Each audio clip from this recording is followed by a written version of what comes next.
Vous aimez pas quand je raccourcis mon générique, hein, mais vous aimez quand je parle de la 3DS. Ça tombe bien, c'est pas tout à fait le sujet de la vidéo. On va parler de son ancêtre, la première DS, à laquelle on peut parfaitement jouer sur sa 3DS, mais aussi sa Wii U. Et ça marche étonnamment bien, on va y revenir. D'abord, faut savoir que l'idée m'est venue quand j'ai trouvé ma New 2DS XL à 50€ l'an dernier. Je vous ai fait une vidéo pour vous expliquer que pour moi, c'était la meilleure ergonomie que pouvait avoir une 3DS. Résultat, je manquais pas une occasion de jouer dessus. Alors quand je suis arrivé au bout de mes cartouches 3DS, j'ai eu envie de tester mes cartouches DS originales, qui sont bien sûr rétro-compatibles. Et j'ai tellement kiffé que ça m'a motivé à préparer cette vidéo. Qu'est-ce que ça fait que de redécouvrir le catalogue DS sur des consoles plus modernes? Ben c'est trop bien. Super Mario 64 par exemple est plus naturel à jouer avec un circle pad qu'avec une croix. Quand bien même ton stick émule la croix, donc c'est pas des vrais mouvements analogiques, c'est quand même bien plus confortable que de viser les diagonales avec son pouce sur la croix originale de la DS. Et vu que Mario a tendance à décomposer ses mouvements dans des courbes très marquées à chaque changement de direction, même si c'est pas analogique, le stick est tout de même plus immersif.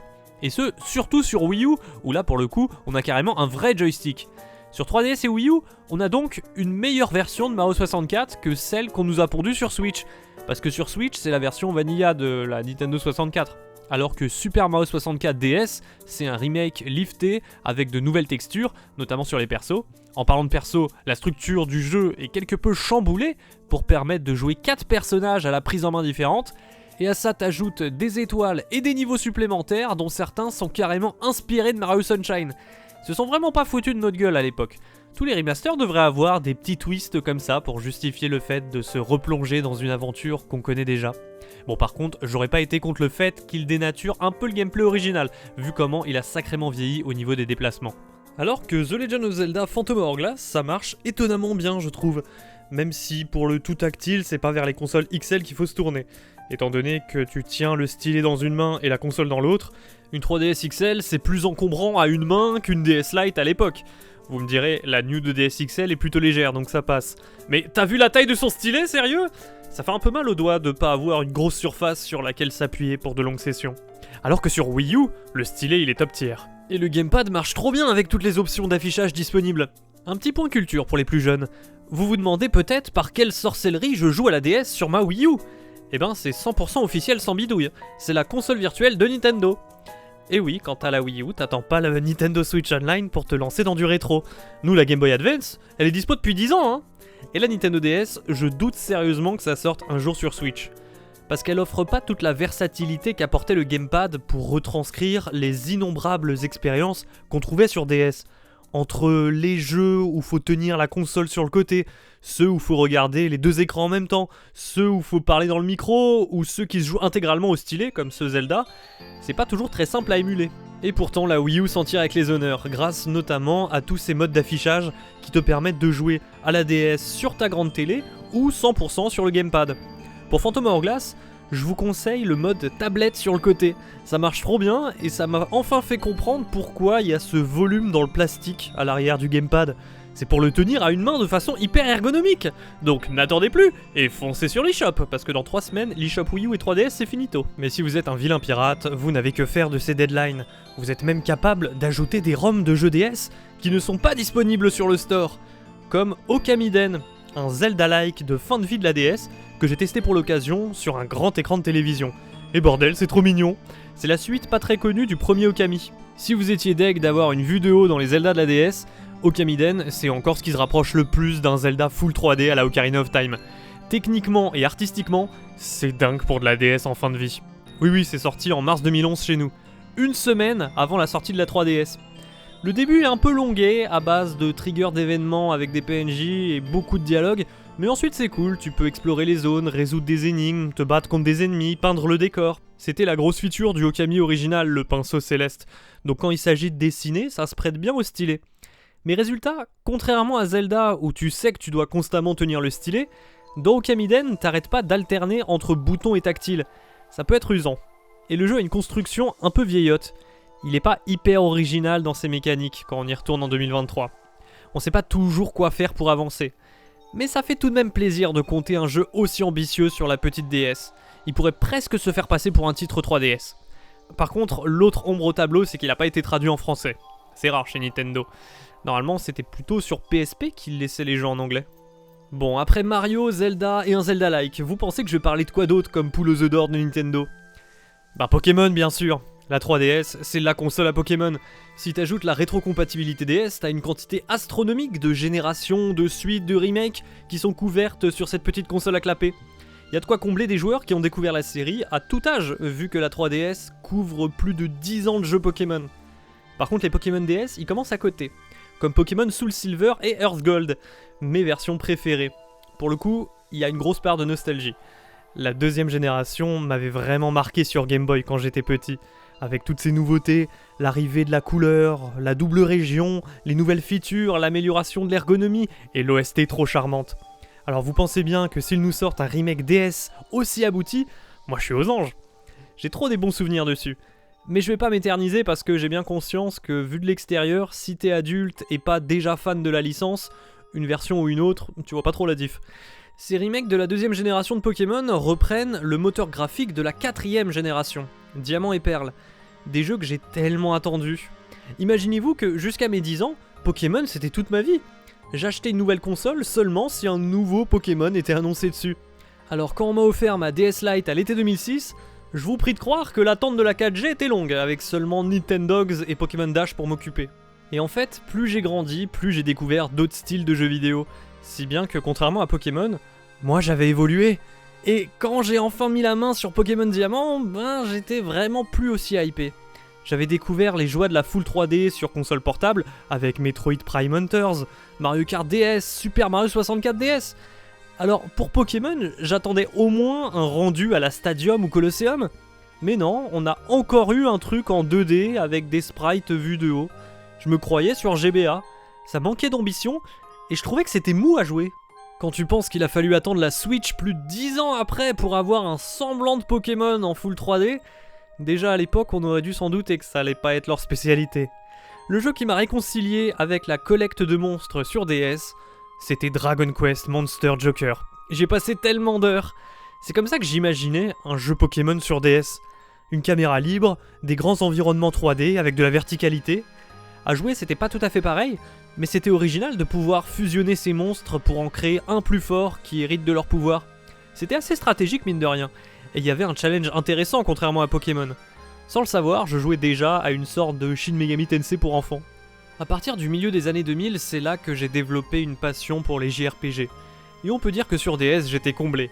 On a eu les remakes de Dragon Quest 4, 5 et 6 qui étaient jamais sortis en Europe. Et cette série, après Dragon Quest 8 sur PS2, j'en étais tombé amoureux. Bon, la vue de haut sur DS, j'étais moins fan, je préférais la caméra à l'arrière comme sur Monster Joker. Mais comme je savais que c'était des jeux rétro, on va dire que je tolérais. Et puis, tu peux te déplacer en diagonale. C'est plus du case par case, donc avec le Circle Pad sur 3DS, ça se joue très bien aujourd'hui. Les 3 remakes sont cool, mais mon préféré, comme beaucoup de monde, c'est le 5. Parce qu'il a une histoire particulièrement bien écrite, qui couvre différentes périodes de la vie du héros. Sa jeunesse, son mariage et au-delà. J'ai une petite anecdote sur comment je me le suis procuré. Bon, à l'époque, j'avais tout sur ma R4, hein, et si tu patchais pas la ROM, tu restais bloqué dans le bateau au début.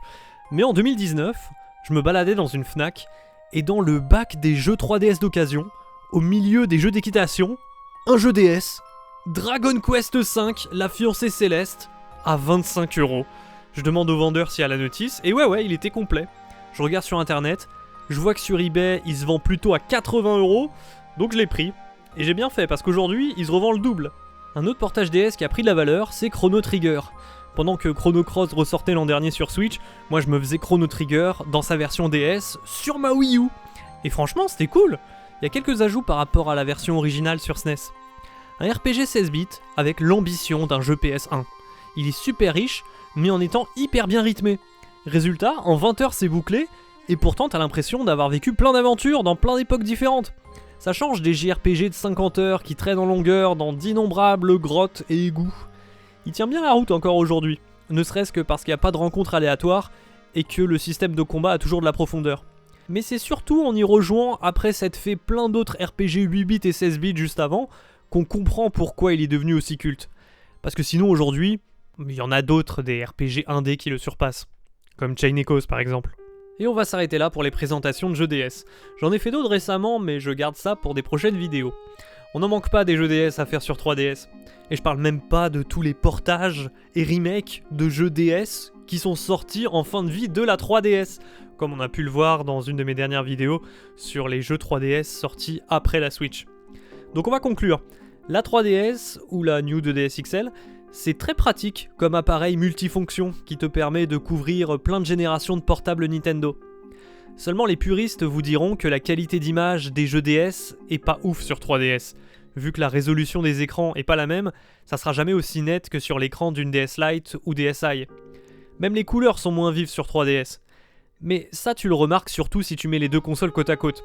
Quand je suis vraiment dans le jeu, je fais plus trop gaffe.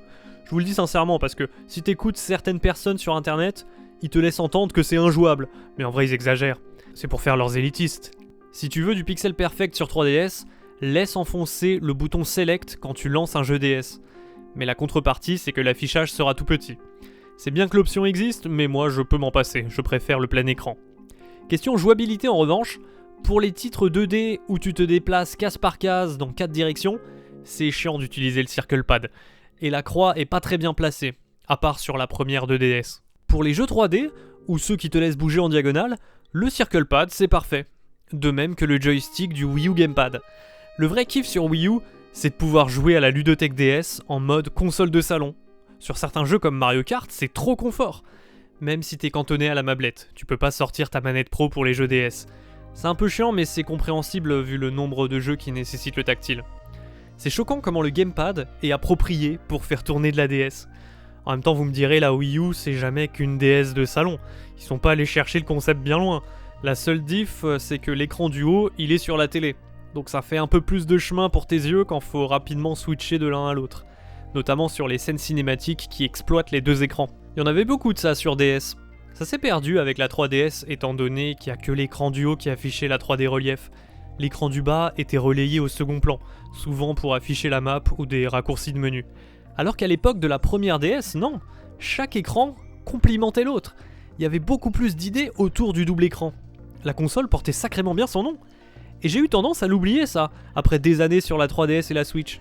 Donc me replonger dans cette ludothèque dans un contexte où je rejouais à plein de consoles dans l'ordre chronologique, ça m'a trop fait du bien. Parce qu'elles sont hyper rafraîchissantes les idées de la DS. Encore aujourd'hui. Peut-être même plus aujourd'hui. Parce qu'à l'époque, après quelques années sur ma DS, j'ai été touché d'un vilain syndrome. À force de voir du double écran et du tactile dans tous mes jeux, j'ai eu peur pour l'avenir. Je craignais de jamais retrouver mes univers Nintendo sur une console toute simple sans gimmick. Avec l'essor des smartphones, le tactile ça me semblait être un point de non-retour. Je regardais les boutons de ma GBA avec nostalgie et je rêvais d'enfin rejouer à un Zelda portable sans stylet. C'est pour ça que je kiffe la Switch Lite. C'est bien que Nintendo soit revenu à une jouabilité plus classique, parce que ça permet d'apprécier d'autant plus les expérimentations qu'ils ont fait dans le passé. La Nintendo DS, avec du recul, elle est superbe à revisiter. Et aujourd'hui, on manque pas d'options pour la redécouvrir, ne serait-ce qu'avec une 2DS ou une Wii U. Moi qui pensais en avoir fait le tour, plus je creuse, plus je vois qu'il y a plein de perles cachées que j'avais manquées. Donc dites-vous que peu importe la vieille console démodée qui traîne chez vous ou dans le grenier, elle a encore des choses à vous faire découvrir, même si vous êtes convaincu que c'est plus le cas.